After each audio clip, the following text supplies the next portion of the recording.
دیکھیں ترمذی میں موجود ہے، حضور علیہ الصلوۃ والسلام نے فرمایا جب اللہ تعالیٰ نے زمین کو پیدا کیا تو زمین ہلنے لگی، تو اللہ نے پہاڑوں کو میخیں بنا کر قلعے بنا کر زمین میں لگا دیا تو زمین ٹھہر گئی۔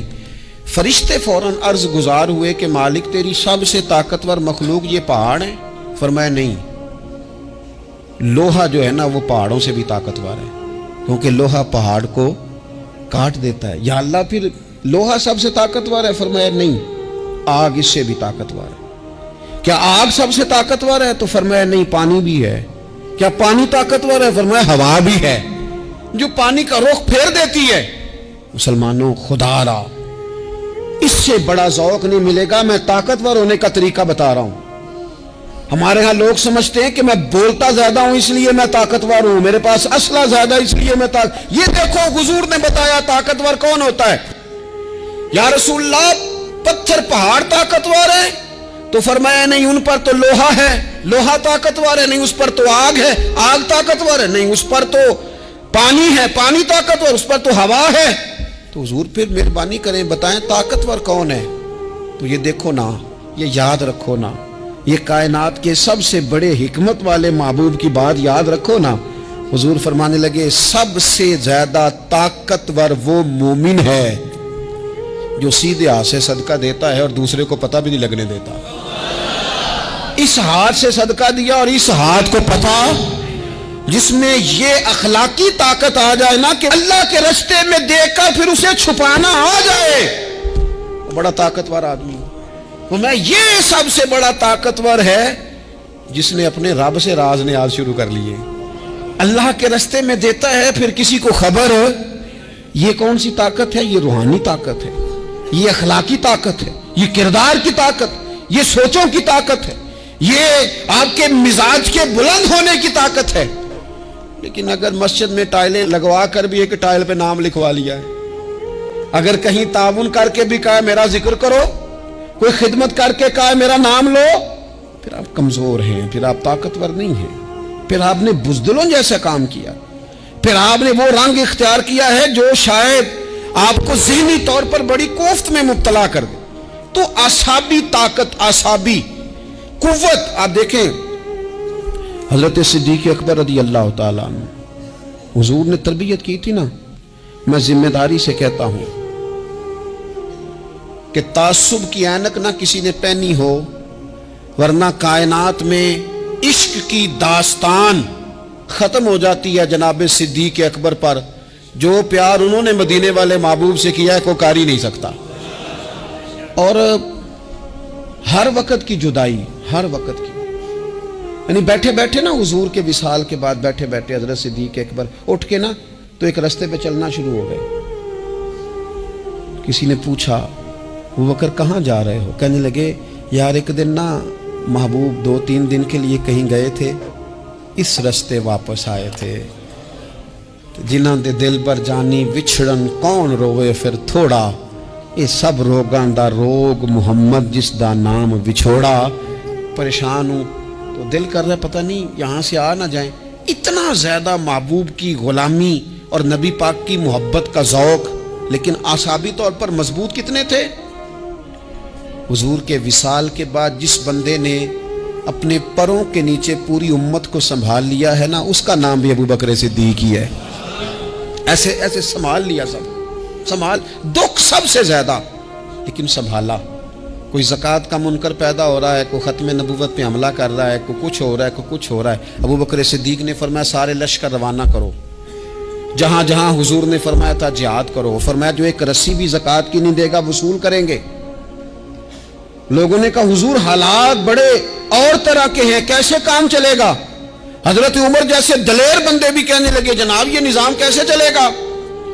تو ابو بکر صدیق فرمانے لگے عمر تجھے تیری ماں روئے، تو بڑے مضبوط مزاج کا تھا، یہ مجھے کیا پیغام دے رہا ہے؟ فرمایا عمر یاد رکھ اگر میں مدینہ منورہ میں اکیلا بھی رہ گیا اور جنگل کے درندے میرا آ کے گوشت بھی نوچ کے لے گئے تو پھر بھی میں ان اصولوں پر کھڑا رہوں گا جن اصولوں پر مدینے والے رسول نے مجھے کھڑا کیا ہے۔ ذرا گنجائش نہیں، ہم یہاں سے مضبوط لوگ ہیں، یہاں سے ذہنی بلندی، ذہنی پختگی، یہ حسن ہے زندگی کا۔ یہ کیا بات ہوئی؟ परसों फैसला कोई और था, सवेरे प्रोग्राम कोई और बन गया। कल फलाने का मुरीद था, आज मुझे फैज नहीं मिला, इधर जा रहा हूं। परसों फलाने को उस्ताद बना बैठा था, आज मेरा प्रोग्राम बदल गया है। कल मेरी सोचें और थी, आज मेरी सोचें और हैं। जो कौम सारी जिंदगी तायुन ही ना करे वो काम कैसे करेगी? जो रास्ते का आगाज ही ना करे वो मंजिल पर कैसे पहुंचेगी? तो कमजोर बातों से निकले, बुज़दिलाना सोचों से बाहर आए, तय करें जिंदगी में ये कुछ हमने करना है। मैंने कहा है निकले मैदान में जीतने के लिए, फिर रब की मर्जी है, फिर अल्लाह की मर्जी है। सारी जिंदगी सहाबा पर कर्ज रहा, कर्जे भी रहे, खिदमतें भी होती रही, जिहाद भी होते रहे, ड्यूटियां भी होती रही, सारे काम ही होते रहे। हमारा ये मिजाज है, एक दो खा गया है सारी खुशियां ही गई, बस सारा कुछ खत्म कर बैठते हैं। तो थोड़ी सी ना मजबूत देखें। अच्छा ये हजरत अबू बकर का हाल है, तो जनाब उमर की कैफियत क्या है? कलमा पढ़ते ही हजरत उमर ने फरमाया या रसूलुल्लाह, जब आप सच्चे, कुरान सच्चा, इस्लाम सच्चा, तो छुप के नमाज पढ़ने का क्या मतलब है? फरमाया अभी तादाद ही कोई नहीं, 40 तो मुसलमान हैं। अर्ज की हुजूर मेहरबानी करें ना, आप सिर्फ इजाजत दें। 20-20 लोगों की सफ़ें बना दी गई, एक सफ़ के आगे हजरत उमर है, एक सफ़ के आगे हजरत अमीर हमजा है। जनाब उमर कहने लगे चूंकि आप अल्लाह के रसूल हैं तो लिहाजा नमाज भी आज अल्लाह के घर में ही पढ़ी जाएगी। तो हजरत उमर बैतुल्लाह शरीफ के बीच खड़े होकर नारा लगाते हैं, फरमाते हैं मैं उमर हूं, तुम मुझे भी जानते हो, मेरे बाप को भी जानते हो, तुम मेरा कबीला भी जानते हो, मैंने पढ़ लिया है महबूब का कलमा। अब जिसने बच्चे यतीम कराने हो और अपनी बीवी बेवा करानी हो वो आए और मुझे रोके। ये महबूब अल्लाह के हैं और घर भी अल्लाह का है, तो नमाज भी आज अल्लाह के घर में ही पढ़ी जाएगी। जब तक इंसान यहां से ताकतवर नहीं होता, फिर बात आई सैयदना उस्मान गनी की। मैं पहला वहां उन्हां रिंदा तो जिन्हें खुली बगावत की थी, ये पूरा कबीला और तरफ है, उस्मान तेरे घर में माल है, दौलत है, वज़ादारी है, लोग सारे क्या करेंगे? वालिद मुखालिफ, चचा मुखालिफ। हजरत उस्मान गनी जैसे आदमी को पकड़ के बांध दिया गया घर में। पर उस्मान गनी कहने लगे मैं उन बुज़दिलों में से नहीं हूं जो मोहब्बत भी करें और इजहार भी ना कर सके, जो दावा भी करें और फिर उनके अंदर ताकत इजहार भी ना हो। फरमाया तुम जितना बांध सकते हो बांध लो, तुम अपनी दौलतें, हुकूमतें और अपना जाहो जलाल संभाल के रखो, हमने तो गुलामी का फैसला कर लिया है।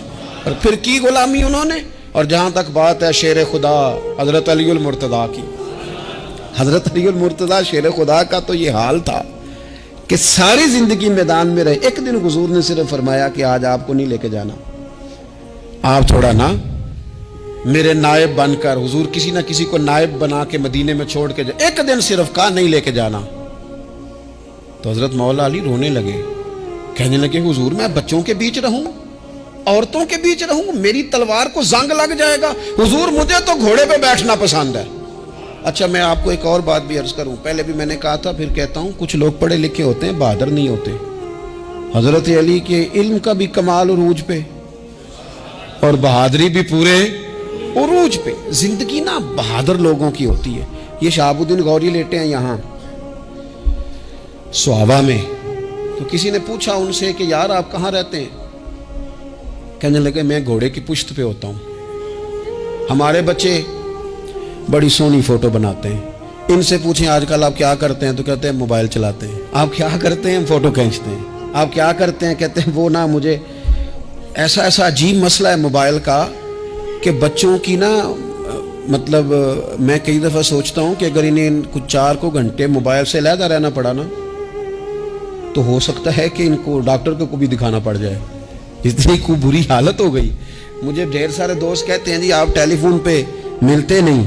मैंने कहा मैं पहले मिला करता था जब तक लोगों की जेब में मोबाइल था, जब से लोगों ने हाथ में पकड़ लिया ना तो फिर तो एक दिन में 100 नंबर मिलता है, तो फिर आप कैसे मोबाइल पे रहेंगे? फिर तो एक ही काम है, या फ़ोन सुनेंगे या कोई और काम करेंगे। तो थोड़ी सी हिम्मत वाली ज़िंदगी गुजारें। बुज़दिलाना बातें, कमज़ोर बातें हमारे बच्चों को भी कमज़ोर कर देंगी। ये कुछ नहीं कर सकेंगे। हज़रत सैयदना अब्दुल्ला बिन ज़ुबैर रदी अल्लाह ताला ये मदीना मुनव्वरा में पैदा होने वाले सबसे पहले बच्चे हैं। हज़रत सैयदना अबू बकर सिद्दीक रदी अल्लाह ताला अन्हु के नवासे हैं, हुजूर के फुफ्फो जनाब सफिया के पोते हैं, और अशरा मुबशरा सहाबी हजरत ज़ुबैर बिन अवाम उनके बेटे। शुरू से ही बड़े बहादुर थे।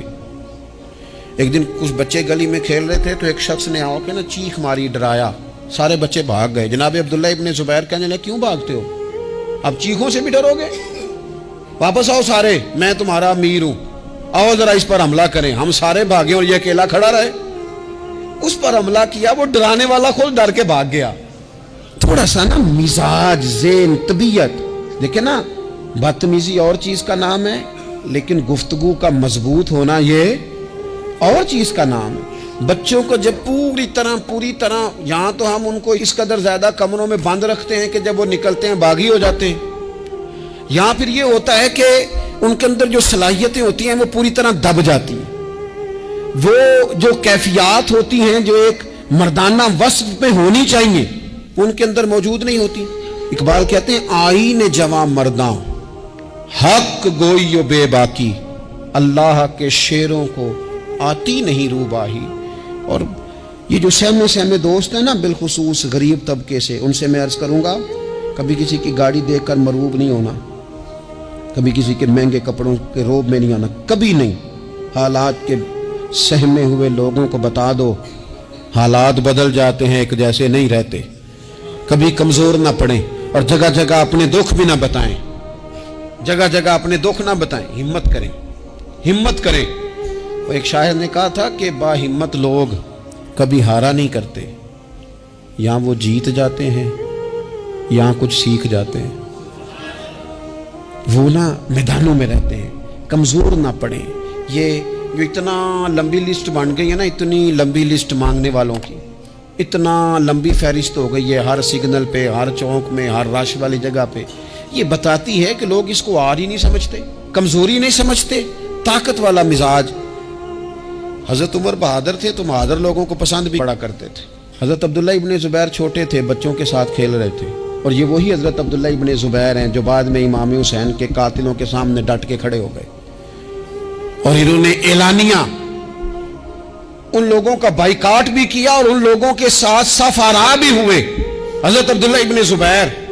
और फरमाते हैं कि मेरी माँ 90 साल से ज्यादा उम्र थी हजरत अस्मा बिनते अबी बकर की। जब मैंने उन्हें कहा ना अम्मा वक्त आ गया शहादत का, तो मेरी अम्मा मुझे कहने लगी पुत्र मैदान में रहना। मैदान में बकरे को ज़िबा होते वक्त तकलीफ होती है, जब उसकी खाल उतारी जाए फिर कोई तकलीफ नहीं होती। ऐसे ही कमजोर ना पड़ना। हमारे यहाँ तो लोग कहते हैं ना पुत्र अंदरों कुंडी लै ला, साड़ी नहीं लड़ाई। और जब हमारे घर आग आएगी फिर उसे हम बंद करेंगे, अभी ना तू बिल्कुल बाहर ना निकलना। कैसे कौम आगे बढ़ेगी, जुर्रतें कैसे पैदा हों, और जो कुछ कह नहीं सकते वो मनवाएंगे कैसे, जो बात करने की ताकत नहीं रखते वो अपना मनवाएंगे कैसे। हजरत अब्दुल्ला इब्ने ज़ुबैर रज़ी अल्लाह ताला अन्हु अपने दोस्तों के साथ गली में खेल रहे थे, जनाब उमर फारूक आ गए। हजरत उमर फारूक का जलाल था, बच्चे उनको देख के दौड़ गए। हजरत अब्दुल्ला इब्ने ज़ुबैर खड़े, हजरत उमर करीब आए, कहने लगे पुत्र आप क्यों नहीं दौड़े। हजरत अब्दुल्ला इब्ने ज़ुबैर छोटे से हैं, कहने लगे जी क्यों मैं दौड़ता, मैंने कोई जुर्म किया है, तो मैंने गलती की है, भला क्यों दौड़ूं, आराम से खेल रहे हैं और ना हमने कोई रास्ता बंद किया, जगह है आपने गुजरना तो गुजर जाएं। चाहिए था ना हजरत उमर नाराज होते, पर जनाब उमर ने माथा चूम लिया। कहने लगे क्या बात है बेटा, इन चीजों पर जरा कायम रहना। कहने लगे जुर्म किए, क्या मतलब है इस बात का कि फलाना है तो दौड़ जा, क्यों दौड़े जी। तो हमने जो कौम को सिखाना शुरू किया है ना, देखिए फकर और चीज है, दरवेशी और चीज है, सादगी, लेकिन जुल्म सहना और चीज है।